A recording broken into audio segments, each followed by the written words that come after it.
Welcome to the English with Kirsty podcast from www.englishwithkirsty.com. Here I'll be sharing with you tips, information and other learning resources so that you can improve your business English.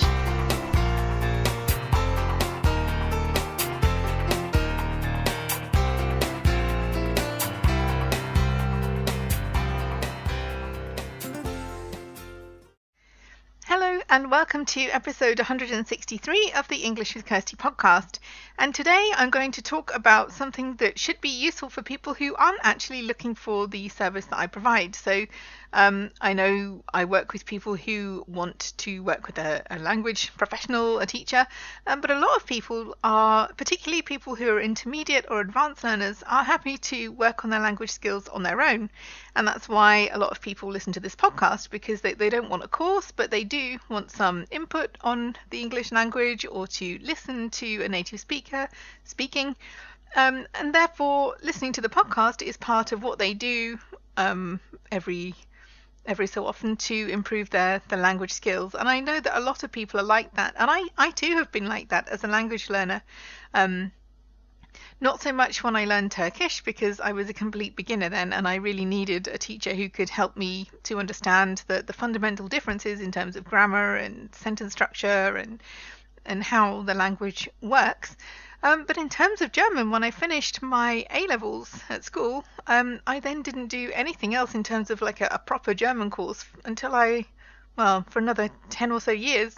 That was only because I wanted a certificate to say that I had my C2 language proficiency, and because I thought I was going to apply to work for German companies, which I never did, because I then set up my own business and didn't really need that. Although it still comes in useful to tell people that I have that if they want to know about my German level. But the point is, between leaving school and doing this course, which was really just a course to confirm that I was at the C2 level, I didn't do anything else. Everything else I did was on my own or with people that I organised things with. So I set up a German meeting for local people who was German speakers.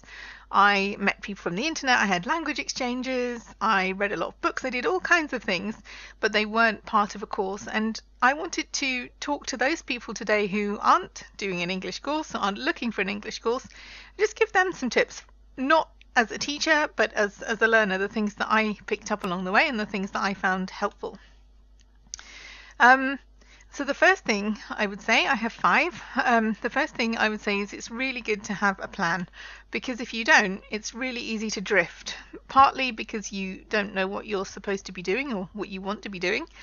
And if you don't have a direction in mind, then it's really hard to stay on track, but also because of your time, because if you don't think, I need to do this and this and this week, then you'll find a ton of other things that you need to do and the language study will never get done. So I found it really helpful to have a plan.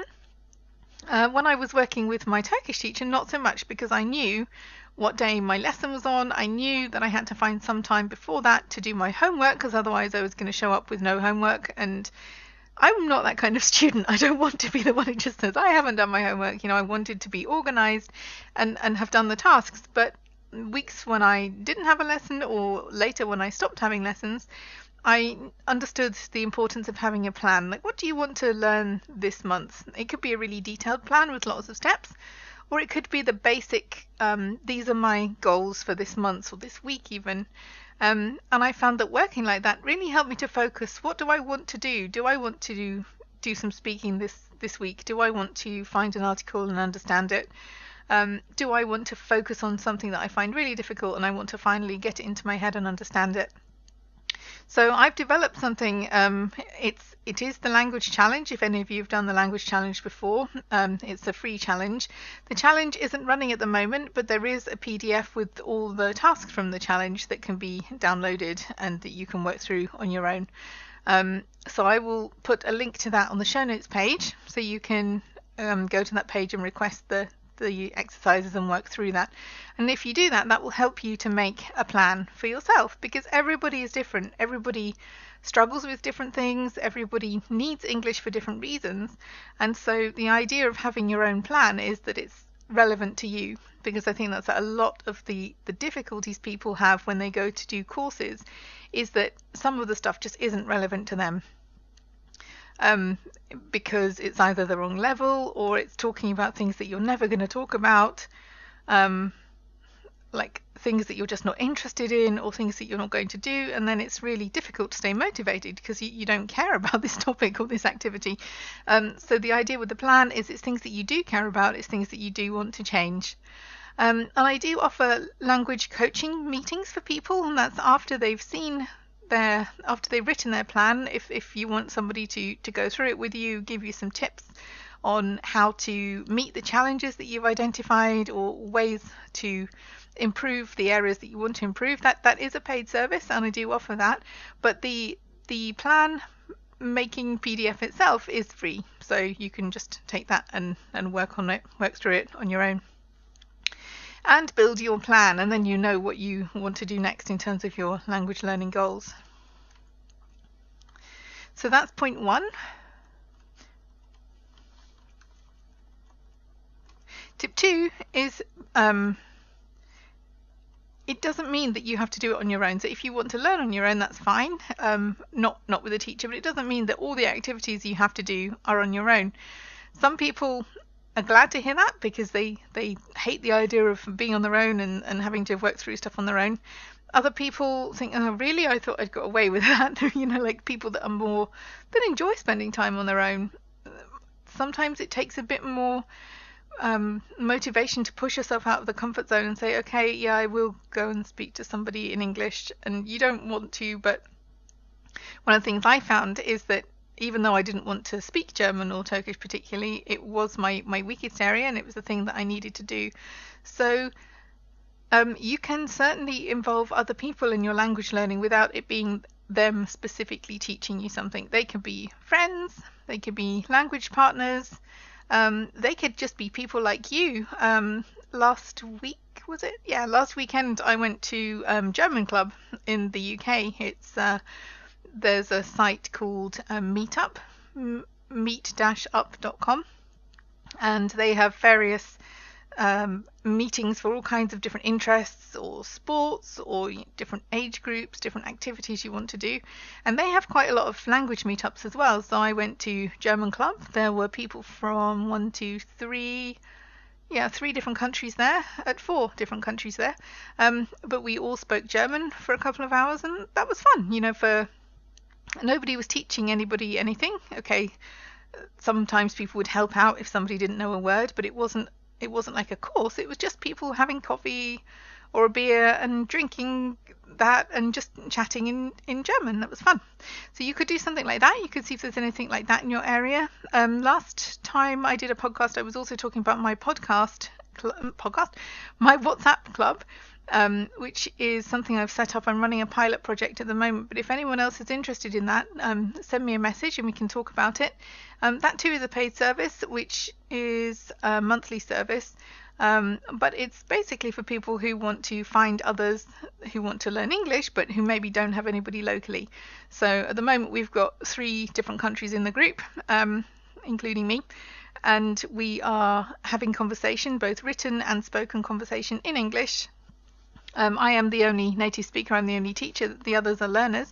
But it's another way, if you don't know anybody locally, then you can take part in something like this in the WhatsApp club, and meet some new people that way, and also have a chance to practice your English. So again, if anybody's interested in that, you can contact me, podcast@englishwithkirsty.com, and then if you want more information about that, or if you have any questions, I can answer them. But they don't all have to be paid services. As I said, the meetup group, some meetup groups are paid, many are not. So you would have to look and see what's available in your area and whether there's a charge for that. Or just have a look on Facebook, see if there's any kind of English clubs or that kind of thing. So you can learn while being with other people, and sometimes it helps, especially if you're trying to do something like speaking skills or listening skills. Sometimes it really helps to get other people involved. Number 3 is find the right things for you, because I had plenty of well-meaning people telling me that I should do this or get that book or use that learning resource when I was learning, and some of them they weren't bad resources, but I didn't like them. They didn't work for me. And that's what I try to tell people. There's no one way to learn a language. In many ways, there is no one right way. I mean, like if you're driving, yeah, there are rules that you have to follow. There are things that you're not allowed to do. But in terms of learning, there are lots of ways. And I don't believe that we should all have to follow the same path. As long as we get to where we're going, that's what's important. And some people will naturally like some resources more than others, and I think that's okay. I'm not talking about good or bad resources. There are some really bad resources on the internet, and they're best avoided because they're full of mistakes and things like that, and you don't want people who are learning to follow those mistakes. But there are so many options now, whether that's books or podcasts or programs like online programs or courses that you can go on, or anything. You have to find what's right for you. And even if you take something like YouTube channels, you can find 5 or 6 different people who are offering YouTube channels in English, and some of them you'll like, some of them will be really difficult to follow, some of them you'll find boring. It's up to you. And I think too many people think, okay, this person has used this resource, it must be a good one, and I have to get as much value from it too. And it's not always the way. Good resources tend to get good results, but we also need to be a bit more kind of selective now, because there is so much available, and you will have your own learning style and things that naturally make sense to you. I've often said with the course that I'm doing at the moment, it's an IT course because I'm doing an IT degree in my spare time. Sometimes the way something is explained just doesn't make any sense to me. It's not logical, so I have to go and find someone else who can explain it. And that's because the information isn't wrong, it's just not the way that I want to read it. Sometimes with me, it's because they try to make analogies with things that we know, that try to simplify things. Where actually, I want to know what this thing is and how it works. And I don't want I need things to be quite literal. I don't want to have analogies made that aren't really similar. So that's just an example. But the point is, it's not bad materials. Sometimes I just need something else. And I think we can all take that on board when we're looking for language materials. Number 4, let other people inspire you, but don't waste energy on comparing yourself to them. Yeah, I'll just leave that there. It's a thing we can do, especially if we tend towards perfectionism. You can think, I'll never be as good as that person, or I just won't try. I know I'm not as good as some of the other people around, so I'll just sit here quietly. And that's what I did so many times. But sitting there quietly, people will think you don't have anything to say. And if that's not true, then you're doing yourself a disservice. And I often did. So don't do what I did. Do it better.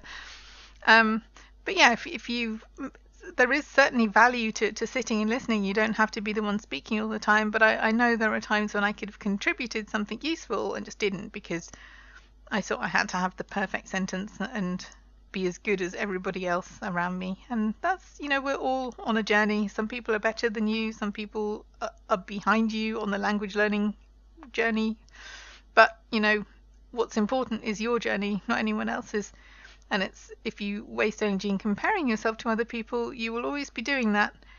And you'll always compare yourself to people who are better than you. You'll never think, okay, yeah, I've come a long way since last year or whatever.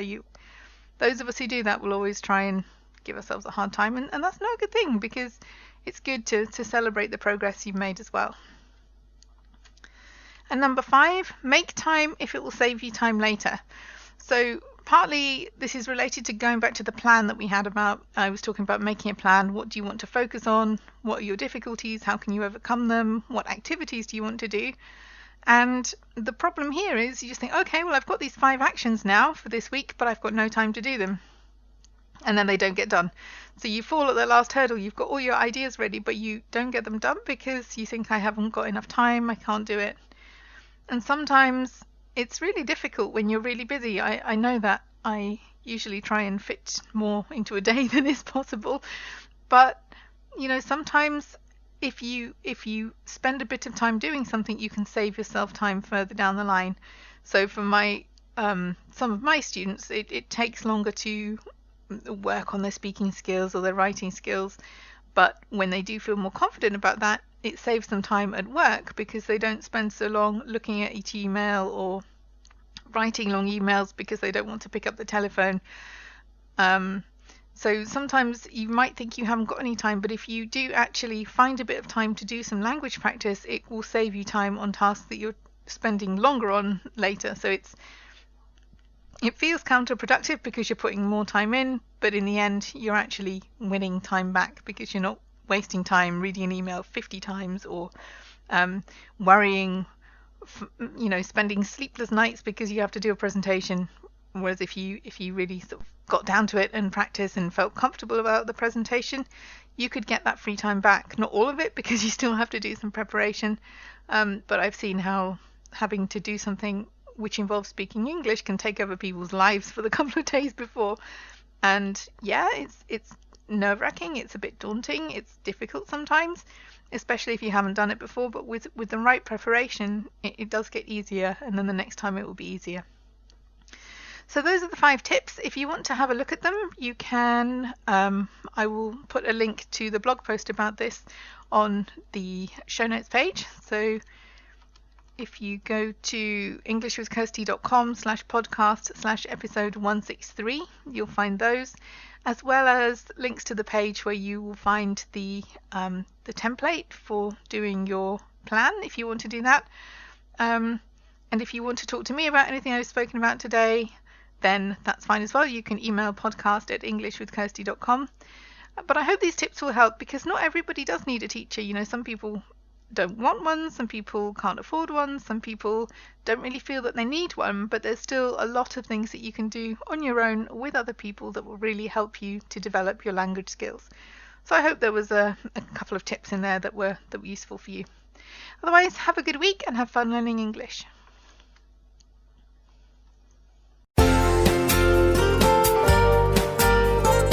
I hope you enjoyed this episode of the English with Kirsty podcast.